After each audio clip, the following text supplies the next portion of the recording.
இந்த உலகத்திலேயே மனிதர்கள் கடைசியாக குடியேறின ஒரு நாடு. இந்த உலகத்திலேயே புத்தாண்டை முதலாக வரவேற்கின்ற நாடுகளில் இதுவும் ஒன்று. இந்த உலகத்திலேயே கரப்ஷன் ரொம்ப கம்மியாக இருக்கிற ஒரு நாடு. இந்த உலகத்திலேயே மிகவும் நீளமான பெயரை கொண்ட ஒரு இடத்தை கொண்ட ஒரு நாடு. Yes, we are going to the land down under New Zealand.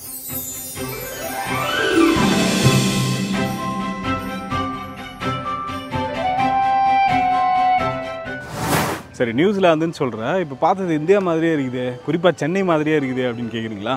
மாதிரியெல்லாம் இல்லை, சென்னை தான். நம்ம சென்னையில் இருக்கோம். இப்போது நியூசிலாந்து இன்னும் போகல. நியூசிலாந்து நீங்கள் இந்த வீடியோ பார்த்துட்ருக்கிற தேதியிலேருந்து ஒரு 10 நாளைக்குள்ளே அப்ராக்சிமேட்லி நம்ம நியூசிலாந்தில் இருப்போம். ஸோ நியூசிலாந்து போகிறதுக்கு ஏன் இவ்வளோ கேப்பு? ஷீரடிக்கு அப்புறம் ஒரு பெரிய கேப், வீடியோஸ் எதுவும் போடலை. ஏன் அப்படின்னு கேட்டிங்கன்னா, நியூசிலாந்து வந்து ஒரு பெரிய பிளான், நிறைய நாட்கள் தேவைப்படுது, நிறைய ஃபண்டு பணம் தேவைப்படுது, நிறைய ப்ரிப்பரேஷன்ஸ் தேவைப்படுது. அது மட்டும் இல்லாமல் கொஞ்சம் work plus family time and கொஞ்சம் தூக்கம். நான் மொரிஷியஸ் வீடியோலேயே சொன்னேன், கொஞ்சம் தூக்கத்தையும் நான் ரெகுலேட் பண்ணிகிட்டு இருக்கேன் அப்படின்னு சொல்லிட்டு. ஸோ இதற்கெல்லாம் வந்து ஒரு பெரிய ஒரு 10 நாள் பிரேக் எடுத்துக்கிட்டேன். அதனால தான் இந்த கேப்பு. ஓகே, இப்போ விஷயத்துக்கு வரேன். ஸோ ஃபர்தராக நம்ம வந்து நியூசிலாந்து பிளானை பற்றி டிஸ்கஸ் பண்ணுறதுக்கு முன்னாடி சுருக்கமாக நியூசிலாந்து பற்றிய ஒரு டிஸ்கிரிப்ஷன் கொடுத்துட்றேன். ஸோ ஆக்சுவலாக நான் அந்த பேருக்கு ஏற்ற மாதிரி, நியூசிலாந்து அப்படிங்கிற பேருக்கு ஏற்ற மாதிரி ஒரு புதிய நாடு அப்படின்னே சொல்லலாம். 1300களில் தான் வந்து மனிதர்கள் குடியேற குடியேறி இருக்கிறாங்க. குறிப்பாக அந்த பாலினேஷியான்னு சொல்லப்படுற அந்த ஆஸ்திரேலியா, நியூசிலாந்துக்கு மேலே சின்ன சின்ன தீவுகள் இருக்கும். ஸோ அந்த தீவுகளிலிருந்து மக்கள் வாழ்வாதாரம் அண்ட் இயற்கை சீற்றங்கள்லேருந்து தங்களை பாதுகாத்துக்கிறதுக்காக ஒரு பெரிய லேண்டு தேவைப்பட்டு கடல் பயணம் மேற்கொண்டு கண்டுபிடிச்சது தான் நியூசிலாண்டு. அதுக்கப்புறமா வந்து 1600களில், 1600ன்னு சொன்னாவே உங்களுக்கு வந்து தெரிஞ்சிருக்கும், டச் வந்து நியூசிலாந்துக்குள்ளே நுழையிறாங்க. அதன் பிறகு 1800களில், இப்பயும் நீங்கள் கண்டுபிடிச்சிருப்பீங்க 1800களில் யார் நுழைஞ்சிருப்பாங்க அப்படின்னு சொல்லிட்டு, பிரிட்டிஷ் நுழையிறாங்க. பிரிட்டிஷ் காலனிக்குள்ளே அதை கொண்டு வராங்க நியூசிலாந்தை. அண்ட் இப்போ வந்து அது சுதந்திர நாடு. ஸோ இன்னைக்கு தேதி வரைக்குமே வந்து பிரிட்டிஷ்னுடைய மன்னர் தான் நியூசிலாந்துக்கும் மன்னர். ஆஸ்திரேலியா போகும்போதே சொன்னல, முன்னாடி வந்து எலிசபெத் இருந்தாங்க, இப்போ சார்ல்ஸ் கிங்காக இருக்கார்ல. ஸோ சார்ல்ஸ் தான் வந்து நியூசிலாந்துக்கும் கிங்கு. அதற்கு இடையில் ஒரு கவர்னர் இருப்பாங்க, மக்களால் தேர்ந்தெடுக்கப்பட்ட பிரதமர் இருப்பாங்க. ஸோ நியூசிலாந்து பற்றி சொல்லணும் அப்படின்னா, நியூசிலாந்துடைய மொத்த பரப்பளவே வந்து 2,68,000 ஸ்கொயர் கிலோமீட்டர்ஸ் இவ்வளோ தாங்க இருக்கும். நம்ம தமிழ்நாட்டை விட சுமார் 2 மடங்குக்கும் அதிகமான அளவிற்கு பெரியது. தமிழ்நாடு 1,30,000 ஸ்கொயர் கிலோமீட்டர்ஸ் வரும் அப்படின்னு நினைக்கிறேன். அதை விட கொஞ்சம் 2 மடங்கு பெரியது நியூசிலாந்து. பட் இந்த கம்பேரிசன் எதுக்கு சொல்கிறேன் அப்படின்னா, தமிழ்நாட்டினுடைய மக்கள் தொகை சுமார் 7.5 கோடி 8 கோடி கிட்ட இருக்குல்ல. பட் நியூசிலாந்தினுடைய மக்கள் தொகை தமிழ்நாட்டினுடைய மக்கள் தொகையை விட சுமார் 16 மடங்கு கம்மி. ஒரு கம்பேரிசனுக்காக சொன்னேன், நியூசிலாந்து எவ்வளோ பெருசு அண்ட் எவ்வளோ மக்கள் அங்கே இருக்கிறாங்க அப்படிங்கிறதுக்காக. நியூசிலாந்தில் வாழ்கிற மக்கள் யார் அப்படின்னு பார்த்தீங்கன்னா, இந்த 1300களில் குடியேறின மாவோரிய இன மக்கள், மாவோரியர்கள் அப்படின்னு சொல்லப்படுறாங்க அவங்க. ஸோ அவங்க தான் வாழ்ந்துட்டு வந்தாங்க. டச் மற்றும் பிரிட்டிஷ் வரவிற்கு பிறகு மாவோரிய இன மக்களினுடைய அந்த மக்கள் தொகை குறைஞ்சிட்டே வந்திருக்கு.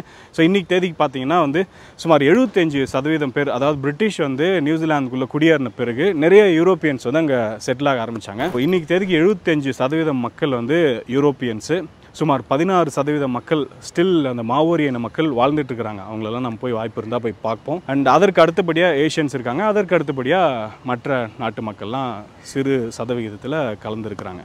ஸோ இதுதான் நியூசிலாந்தினுடைய சுருக்கம். ஸோ இப்போ வந்து நம்ம நியூசிலாந்து போகிறதுக்கான பிளானு, நம்ம எப்படி போக போகிறோம் அப்படிங்கிற டீட்டெயில்ஸ்லாம் டீட்டெயில்டாக பார்த்துருவோம்.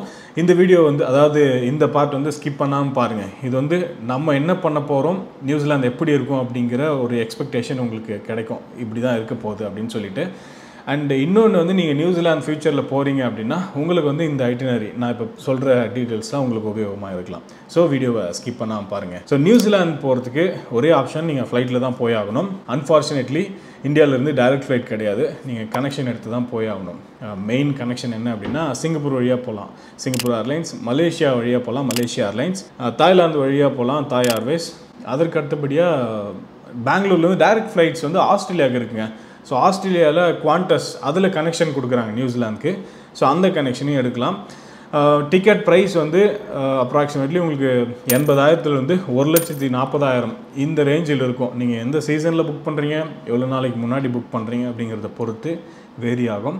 ஸோ நியூசிலாந்து போகிறீங்க அப்படின்னா ரொம்ப முன்னாடி அட்வான்ஸ்டாக பிளான் பண்ணி அந்த ப்ரிப்பரேஷன்ஸ் எல்லாம் ஸ்டார்ட் பண்ணிவிடுங்க. நம்ம வந்து எப்படி போகிறோம் அப்படிங்கிறத நான் இன்னும் 1 or 2 டேஸில் சொல்கிறேன். மோஸ்ட்லி நம்ம மலேசியா வழியாக போவோம், அப்படி இல்லைனா வந்து சிங்கப்பூர் வழியாக போவோம். அடுத்தது வந்து வீசாங்க. வீசா வந்து கண்டிப்பாக தேவை. Indian passport holders, Sri Lankan passport holders, ரொம்ப குறைவான நாடுகளுக்கு மட்டும் அந்த ஆன் அரைவல் வீசா ஆப்ஷன்ஸ் கொடுத்துருக்காங்க. அது என்னென்ன அப்படிங்கிறத நான் கீழே டிஸ்கிரிப்ஷனில் கொடுக்குறேன், செக் பண்ணிங்க. ஸோ இது எப்படி வீசா அப்ளை பண்ணுறது, எவ்வளோ ஆச்சு, எவ்வளோ நாள் தேவைப்படுது, என்னுடைய வீசா அப்ளை பண்ண அனுபவம், இது எல்லாமே வந்து நான் அடுத்த வீடியோவில் ஷேர் பண்ணுறேன், டீட்டெயில்டாக எக்ஸ்பிளைன் பண்ணுறேன். ஸோ நியூசிலாந்து போகணும் அப்படின்னா எது பெஸ்ட் டைம் எதுன்னு கேட்டிங்கன்னா நவம்பர்லேருந்து மார்ச்சுங்க. இதுதான் சொல்லுவாங்க சம்மர். நவம்பர்லேருந்து மார்ச் போனீங்க அப்படின்னா உங்களுக்கு டே லாங்காக இருக்கும், நிறைய இடங்கள் சுற்றி பார்க்கலாம்.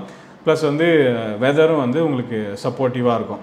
ஈஸியாக நீங்கள் ஜாக்கெட்லாம் போடாமலே வந்து ஈஸியாக வெளியே சுற்றலாம். மற்ற மாதங்கள்லாம் போகிறீங்கன்னா அதற்கேற்ற மாதிரி நீங்கள் ப்ரிப்பேர் பண்ணி போகணும். நம்ம வந்து செப்டம்பரில் போகிறோம். எப்படி இருக்குது அப்படிங்கிறது வந்து இது வந்து ஸ்ப்ரிங் சீசன்.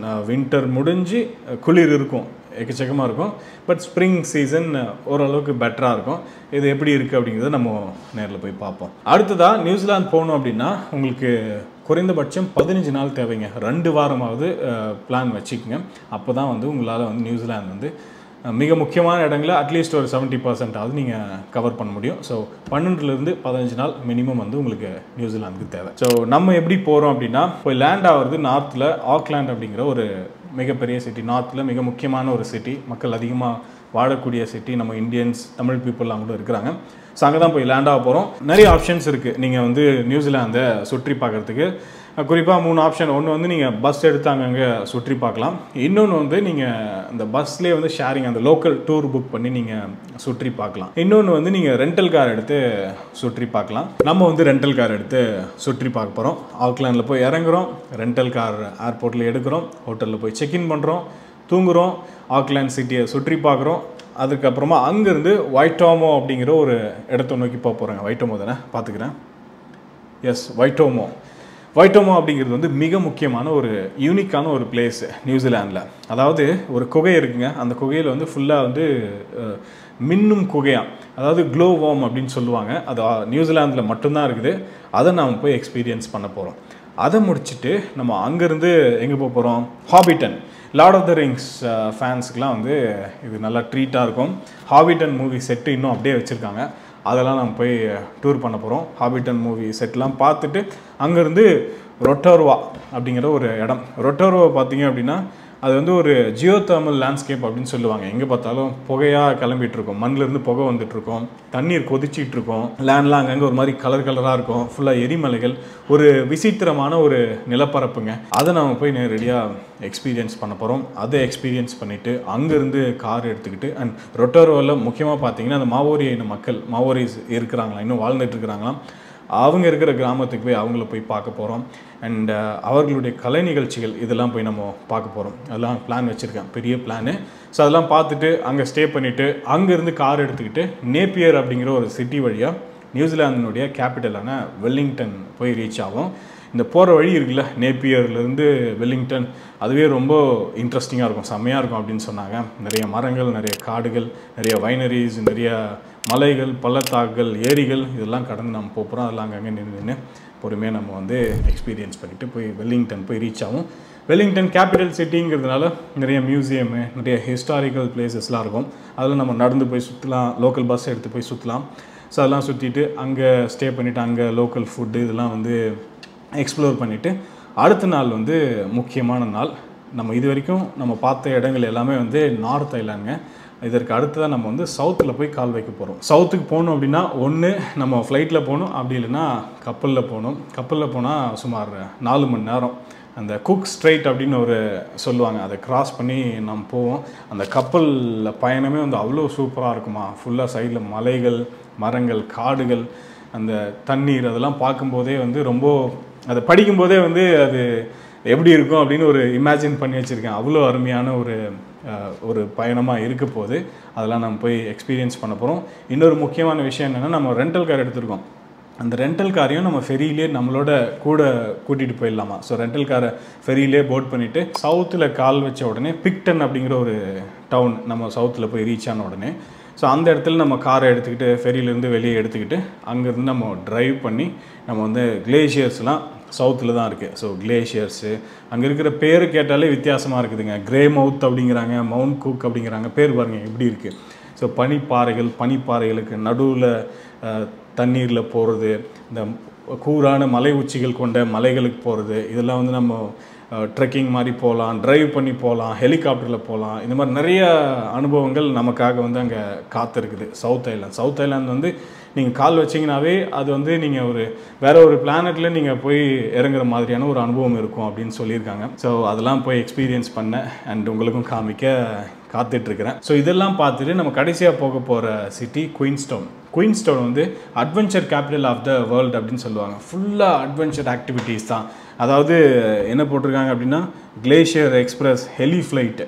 ஸோ இதை வந்து நீங்கள் கிளேஷியர் அந்த மலை மேலே போய் லேண்ட் பண்ணலாமா, ஹெலிகாப்டரை அண்ட் ஜெட் போட்டு, அப்புறம் பஞ்சி ஜம்பிங் ரொம்பவே ஃபேமஸ்ஸு.